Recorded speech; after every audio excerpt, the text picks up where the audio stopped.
Assalamualaikum warahmatullahi wabarakatuh. Bismillahirrahmanirrahim. Alhamdulillahirabbil alamin. Wassalatu wassalamu ala khairil khalqihi Muhammadin wa ala alihi wa sahbihi ajma'in. Bagaimana kabarnya anak-anakku yang sekarang berada di rumah? Salam sehat. Semoga Allah senantiasa menjaga kita, menyelamatkan kita, menyehatkan kita, melindungi kita dari bahaya corona di masa pandemi sekarang ini. Anak-anak sekalian, selamat datang, selamat bergabung di SMK Islam Fikum sebagai lembaga baru kalian.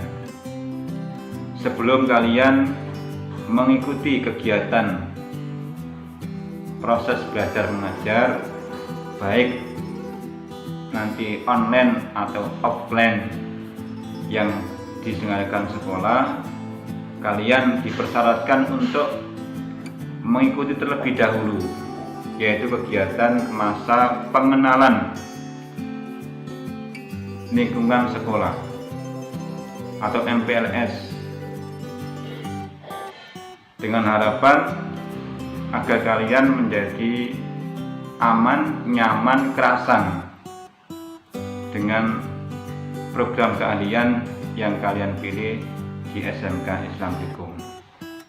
Materi yang akan kami sampaikan atau saya sampaikan pada kesempatan ini yaitu tentang pendidikan karakter. Karakter dalam bahasa-bahasa kita sehari-hari bisa disebut dengan perilaku, etika, sopan santun, akhlak, kepribadian. Jauh sebelumnya, karena pentingnya akhlak atau karakter kepribadian itu di tatanan kehidupan keluarga, di tatanan kehidupan masyarakat,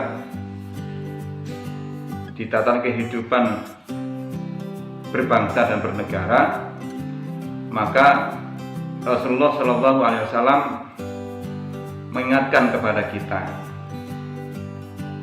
dalam hadisnya, inna min ahyikum ilayhi wa aqrabikum minni majalisa yaumal qiyamati ahsanukum akhlaqah. Artinya, sesungguhnya di antara orang-orang yang paling aku cintai dan paling dekat tempat duduknya pada hari kiamat denganku, yaitu orang yang paling baik akhlaknya. Hadis riwayat Tirmidzi. Di hadis yang lain, begitu pentingnya akhlak ini, Rasulullah mengatakan, innama bu'istu liutammima makarimal akhlaq. Sesungguhnya aku diutus hanya untuk menyempurnakan kesalehan akhlak atau kemuliaan akhlak. Hadis riwayat Al-Baihaqi. Anak-anakku sekalian, sebelum kita jauh membahas masalah karakter atau pendidikan karakter, maka kita bahas lebih dulu tentang pengertian akhlak itu sendiri atau pendidikan karakter. Yang pertama, menurut Likona, pendidikan karakter adalah suatu usaha yang disengaja untuk membantu seseorang sehingga ia dapat memahami, memperhatikan, dan melakukan nilai-nilai etika yang inti. Yang kedua, menurut Suyanto, karakter adalah cara berpikir dan berperilaku yang menjadi ciri khas setiap individu untuk hidup dan bekerja sama, baik dalam lingkungan keluarga, masyarakat, bangsa maupun negara. Yang ketiga, menurut Kertajaya, karakter adalah ciri khas yang asli dan mengakar, serta merupakan mesin yang mendorong, menggerakkan seseorang bertindak, bersikap, berucap, dan merespon sesuatu. Yang keempat, menurut Kamus Psikologi, karakter adalah kepribadian ditinjau dari titik tolak etis atau moral, misalnya kejujuran seseorang, dan biasanya berkaitan dengan sifat-sifat yang relatif tetap. Ini cenderung kepada watak yang bersifat tetap atau sulit untuk diubah. Anak-anakku sekalian yang saya banggakan, kita sekarang bahas masalah nilai-nilai pendidikan karakter. Apa yang menjadikan hal-hal yang penting di dalam pendidikan karakter ini? Yang pertama adalah sifat religius, yaitu sifat hablu minallah, hubungan kepada Allah, ketaatan, kepatuhan kepada Allah, yang digambarkan di dalam rukun Islam maupun rukun iman. Di dalam rukun Islam kita wajib untuk mengucapkan 2 kalimat syahadat dan mengistiqomahkan syahadat itu sendiri di dalam sholat kita. Ini bentuk ketaatan kita. Kemudian sholat, zakat, puasa, dan berangkat haji tentunya bagi yang mampu. Dan dikembangkan di dalam rukun iman. Iman kepada Allah, iman kepada malaikat Allah, iman kepada Rasulullah, kemudian iman kepada kitab-kitab Allah, iman kepada hari kiamat, dan iman percaya kepada takdir dan qadanya Allah. Berikutnya, nilai yang harus kita miliki dalam pendidikan karakter ini adalah jujur, toleransi, disiplin, kerja keras, kreatif, mandiri, demokratis, rasa ingin tahu, semangat kebangsaan, cinta tanah air, menghargai prestasi, bersahabat atau komunikatif, cinta damai, gemar membaca, peduli lingkungan, peduli sosial, dan punya rasa tanggung jawab. Ini nilai-nilai yang harus kita miliki agar kita menjadi orang-orang yang berkarakter atau berkepribadian yang baik. Selanjutnya anak sekalian, mengapa? Sekali lagi, mengapa di kehidupan suatu bangsa atau di lembaga pendidikan ini perlu adanya pendidikan karakter atau pentingnya pendidikan karakter di dalam kehidupan berbangsa dan bernegara. Yang pertama, dalam rangka mempersiapkan generasi yang berkualitas, bukan hanya untuk kepentingan individu warga negara, tetapi juga untuk warga masyarakat secara keseluruhan. Yang kedua, amanah undang-undang Sistem Pendidikan Nasional tahun 2003 agar pendidikan tidak hanya membentuk insan Indonesia yang cerdas, namun juga berkepribadian atau berkarakter, sehingga nantinya akan lahir generasi bangsa yang tumbuh berkembang dengan karakter yang bernafaskan nilai-nilai luhur bangsa serta agama.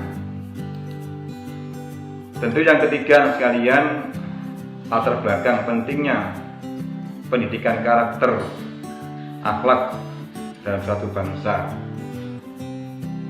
untuk mengatasi krisis moral, degradasi moral, misalnya meningkatnya pergaulan bebas di kalangan remaja tentunya. Yang kedua, maraknya angka kekerasan anak dan remaja. Yang ketiga, kejahatan terhadap teman, membuli teman, ini yang sedang marak. Yang keempat, kebiasaan menyontek, mencontoh karena malas belajar. Kemudian yang kelima, penyalahgunaan obat terlarang, pornografi, perusakan milik orang lain, misalnya di dalam arak-arakan, geng motor, dan seterusnya. Selanjutnya anak sekalian, ruang lingkup pendidikan karakter. Sebagaimana di awal tadi saya katakan bahwa pendidikan karakter itu sangat penting, baik dalam lingkup keluarga, sekolah, masyarakat, bangsa, dan negara. Di keluarga misalnya harus ada pendidikan karakter sebelum masuk ke jenjang sekolah, masyarakat, bangsa, dan negara. Maka tentu di pendidikan awal dasar itu ada keluarga. Maka peran orang tua, bapak, ibu, dan orang yang ada di keluarga itu sangat penting untuk menumbuh kembangkan, menunjang pendidikan karakter atau perilaku anak atau siswa.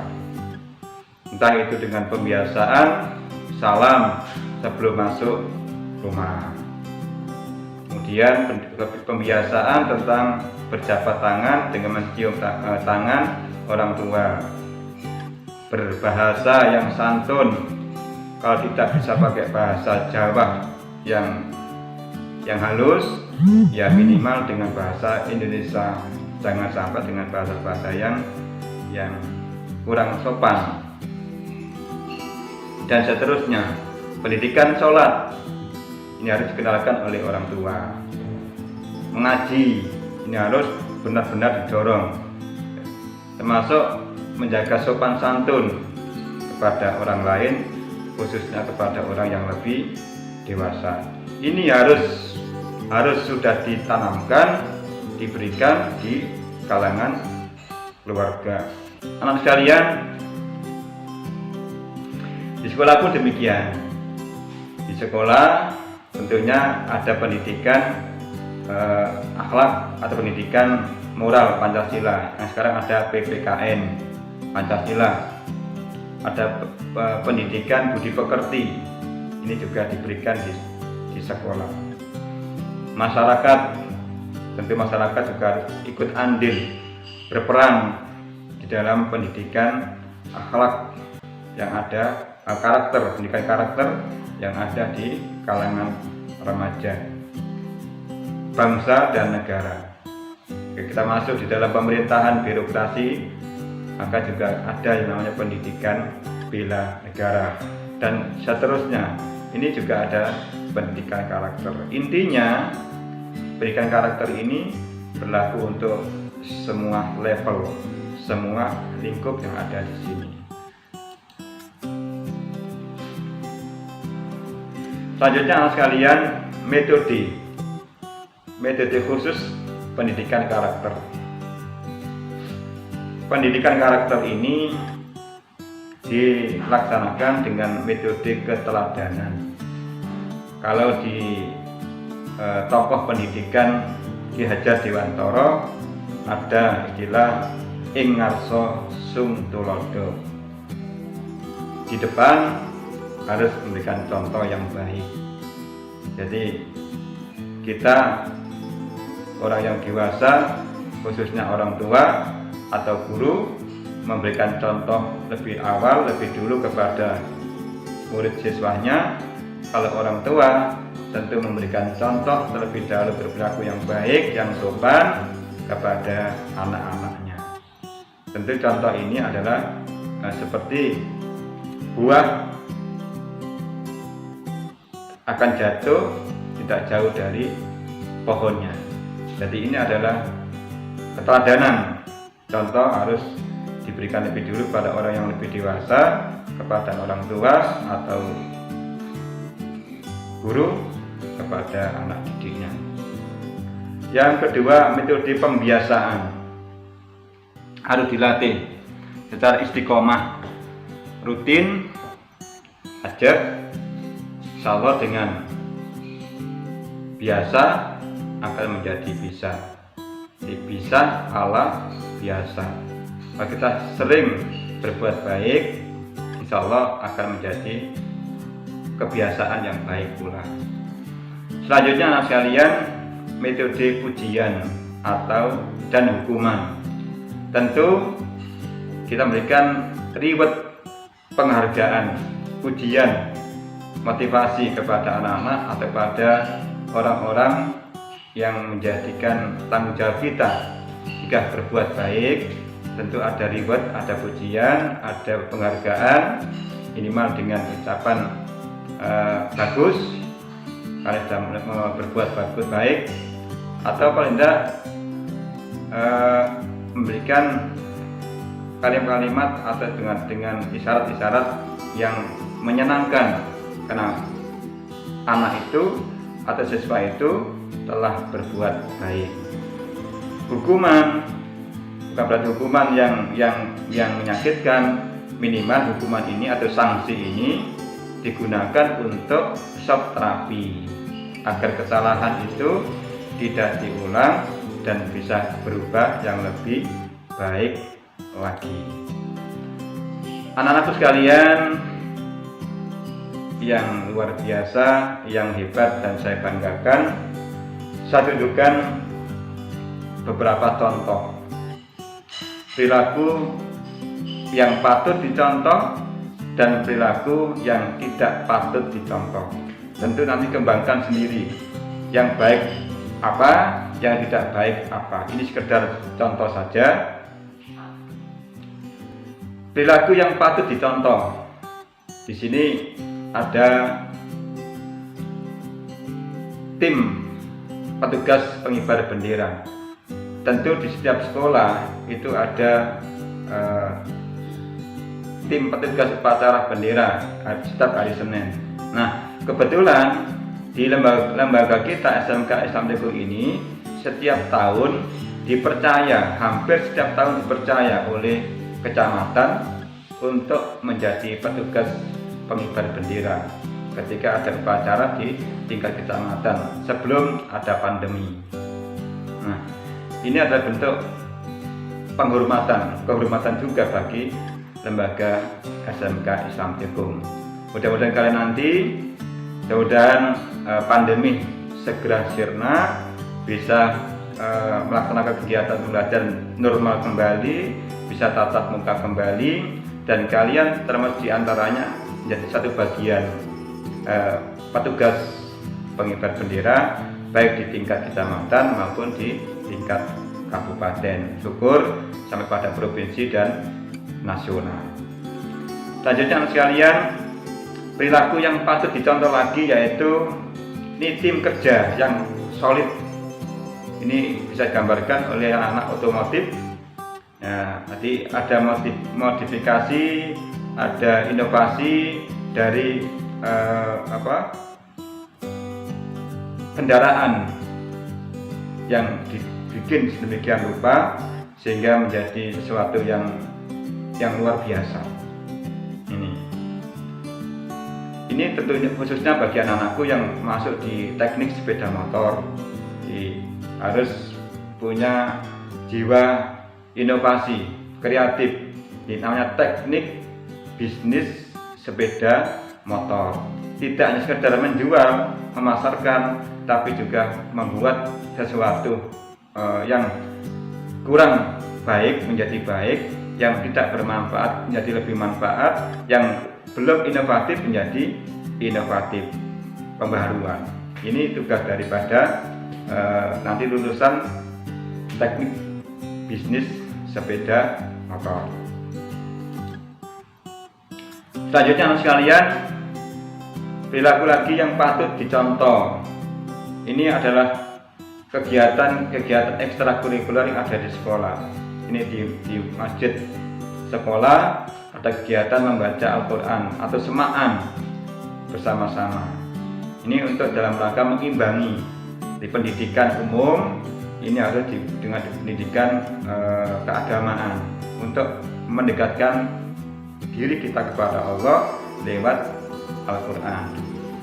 Karena akhlaknya Rasulullah ya Al-Quran, makanya kita harus belajar membaca, memahami Al-Quran, kemudian berperilaku seperti Al-Quran, bisa mengajak orang baik seperti yang dikandung di dalam Al-Quran. Kemudian tentu kita bisa mengembangkan itu dalam kehidupan kita sehari-hari. Berikutnya sekalian, ini juga perilaku yang patut dicontoh. Mari biasakan membaca buku.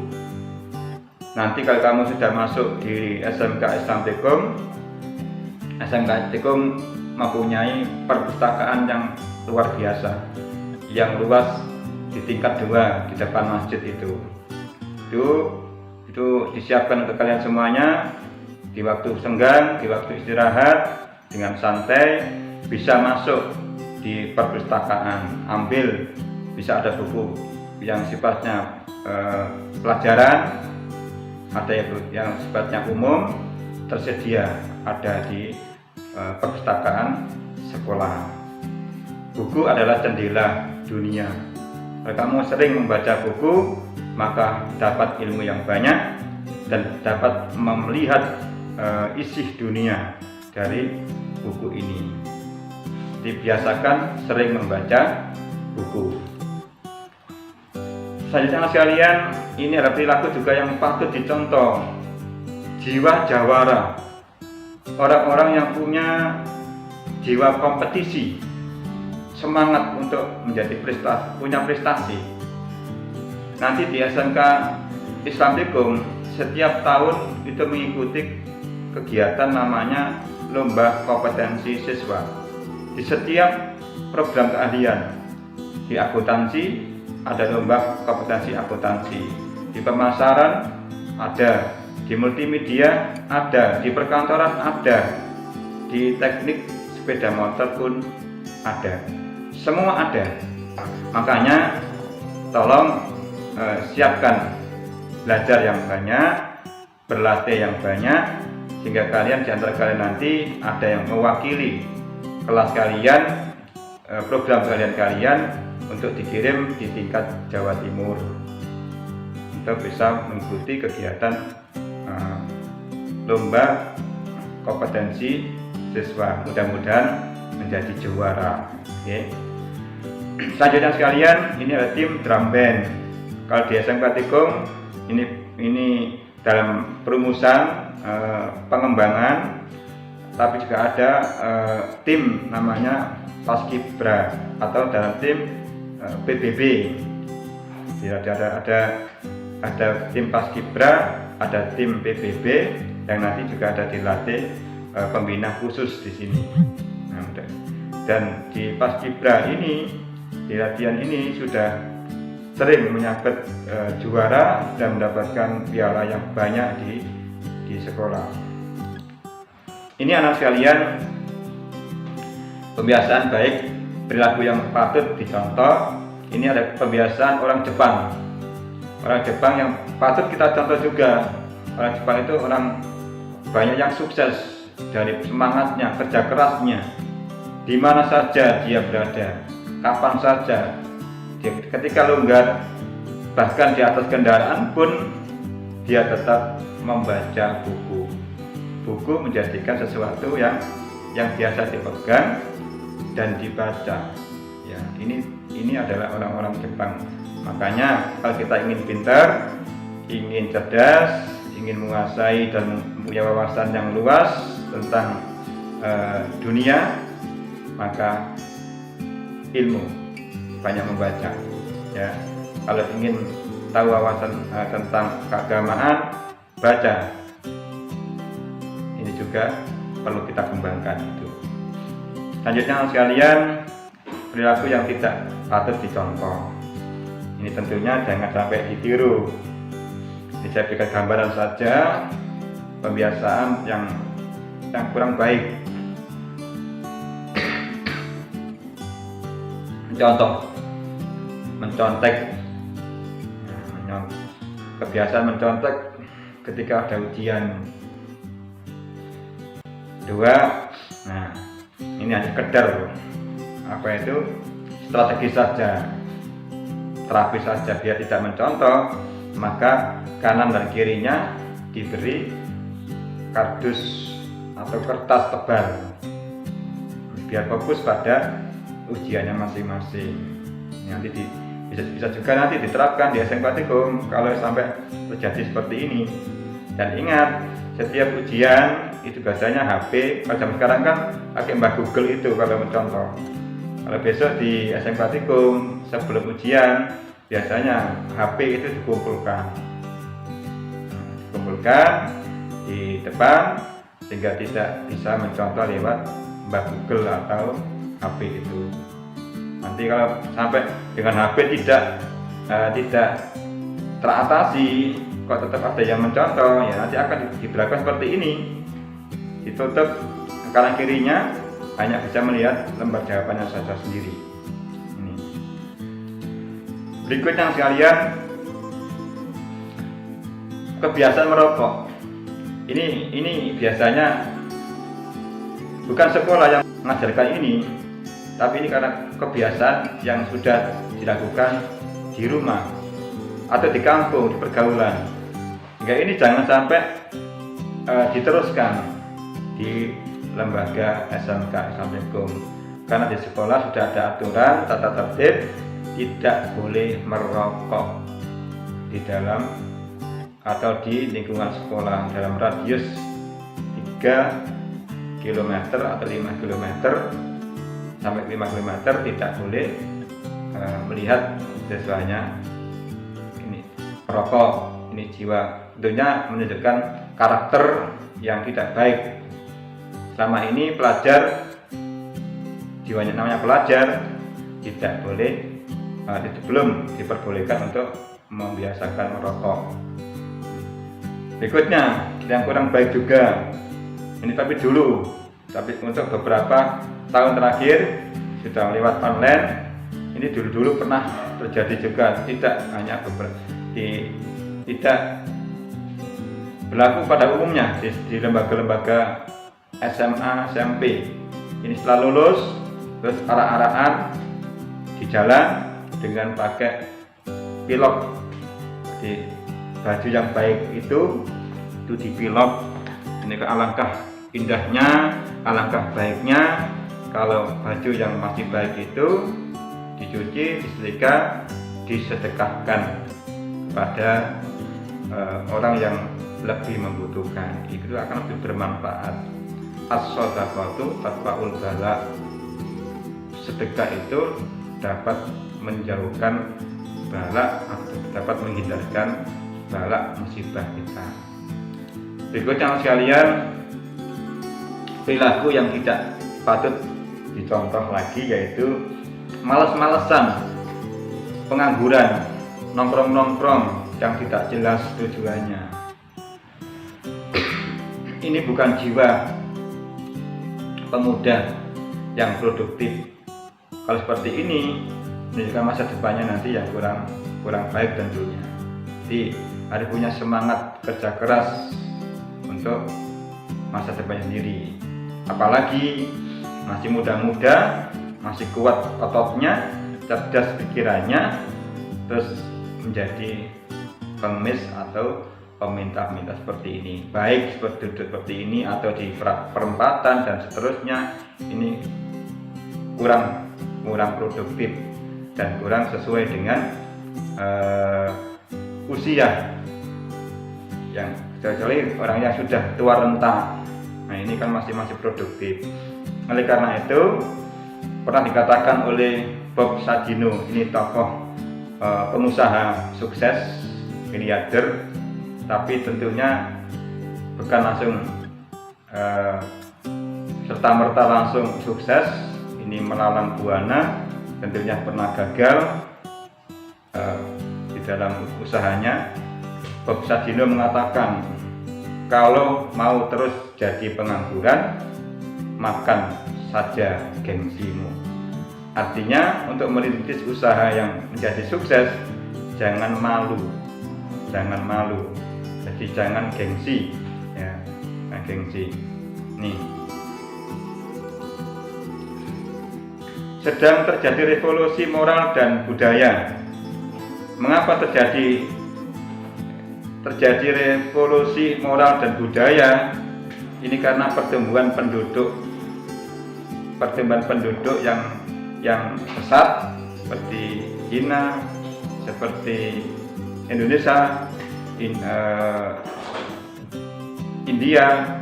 Ini penduduk yang pesat, yang banyak itu cenderung biasanya tidak terkendali dalam mengatasi kepribadian atau karakter, kecenderungan untuk melanggar peraturan itu lebih tinggi. Yang kedua, perkembangan teknologi tentunya, seperti yang kita alami sekarang ini, begitu pesatnya perkembangan teknologi, sehingga berakibat ya ada positifnya, tentu juga banyak negatifnya. Nah, ini yang positif kita ambil, yang negatif tentu kita jauhi. Kemajuan media sosial atau sosial media, yang begitu tepat hari ini kita bicara, maka di luar jauh sana, bahkan di luar negeri, kita bisa tersampaikan pesan kita. Ini media sosial, rusaknya karena memang ya lewat HP, lewat laptop. Ini bisa, sekarang ada Facebook, ada Instagram, ada WhatsApp, macam-macam. Itu kalau kita tidak jeli, hati-hati, mana yang baik kita ambil, yang kurang baik kita jauhi. Insya Allah selamat kita dari ini. Seperti pisau, HP ini seperti pisau. Kalau kita pakai HP itu dengan bijaksana, akan menjadi sesuatu yang bermanfaat. Tetapi kalau kita tidak bijaksana, maka kita terjerumus di dalam dosa, dan kita akan menjadi orang-orang yang malas untuk berkreasi, menjadi orang-orang yang lemah. Kontrol sosial melemah, cuek di masyarakat itu, cuek dengan kondisi karep-karepmu. Jadi kalau sudah terjadi banyak pelanggaran, banyak tidak baik berperilaku di masyarakat, maka kadang masyarakat itu sudah biasa melihat seperti itu. Jadi sehingga datang cuek, tidak peduli, dan lemah kontrolnya. Selanjutnya sekalian, melemahnya peran orang tua juga. Kadang orang tua sibuk, tidak begitu kasih sayang kepada anaknya. Kadang anak hanya diberikan secara materi, tapi kasih sayangnya, pendekatannya kurang. Ini juga bisa mencari sesuatu di luar, jadi minta perhatian di luar, sehingga membuat sesuatu yang kadang-kadang yang kurang baik. Nah, ini harus orang tua juga berperan aktif dalam pendidikan karakter ini. Para tokoh masyarakat, tokoh agama, guru, lembaga pendidikan, pondok pesantren, ini juga berperan aktif tentunya agar tidak terjadi revolusi moral atau degradasi moral. Ini adalah tugas kita bersama sekalian. Tentu minimal kita sebagai siswa ini harus bisa mengendalikan diri, mengendalikan nafsu. Minimal kita muhasabah, introspeksi diri.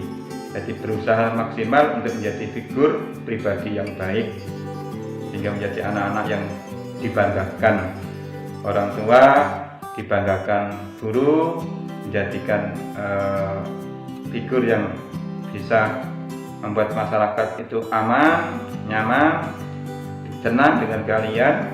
Harapan itu yang kami harapkan pada kalian semuanya, khususnya SMK Islam Tekom, lulusan masuk dengan niat yang baik, proses pendidikan, pembelajaran di sekolah dengan baik selama 3 tahun, lulus dengan prestasi yang baik, sehingga menjadi pribadi yang unggul dalam kepribadian, berakhlakul karimah, kemudian punya wawasan pengetahuan yang luas, cerdas, kemudian punya kompetensi yang hebat, yang luar biasa di bidangnya tentunya, yang multimedia di multimedia, yang akuntansi di akuntansi, yang perkantoran di perkantoran, yang TBSM di TBSM, yang pemasaran di pemasaran. Harapannya semuanya menjadi orang-orang yang dibanggakan sekolah. Anak sekalian, sebagai kesimpulan, tentu akhlak ini adalah bagi SMK Tekom lebih utama. Jadi akhlak tetap lebih tinggi daripada ilmu. Secerdas apapun kalian, sehebat apapun akal kalian, tapi jika akhlaknya kurang baik, tidak jujur, tentu nanti akan dijauhi ketika kita berada di dunia kerja. Ingat, orang-orang yang ada di perusahaan sana nanti membutuhkan kita, ya, karena SMK itu tujuan sekolah menengah kejuruan. Ada orang bilang sekolah menengah kerja. Di dunia usaha, dunia industri atau idukah nanti butuh orang-orang yang punya akhlak yang baik, kejujuran. Jadi mohon diperhatikan, akhlak ini harus tetap dinomorsatukan, kemudian baru kecerdasan dan punya kompetensi. Kompetensi ini bisa diasah, bisa dicari, dikembangkan lewat pengalaman nanti kalau kamu sudah bekerja. Tapi kami pesankan dari lembaga SMK Islam Tekom ini mengutamakan akhlak, karakter, kepribadian yang baik dulu. Baru ilmu bisa dikembangkan di luar, kompetensi juga bisa dikembangkan ditambah di luar. Tapi akhlak ini harus dipegang lebih dulu. Demikian anak sekalian, atas perhatiannya disampaikan terima kasih. Semoga Allah menjaga sekali lagi, menjaga kita. Semoga Allah menyehatkan kita, keluarga kita dari bahayanya corona di masa pandemi ini. Terima kasih. Salam sehat. Terima kasih. Assalamualaikum warahmatullahi wabarakatuh.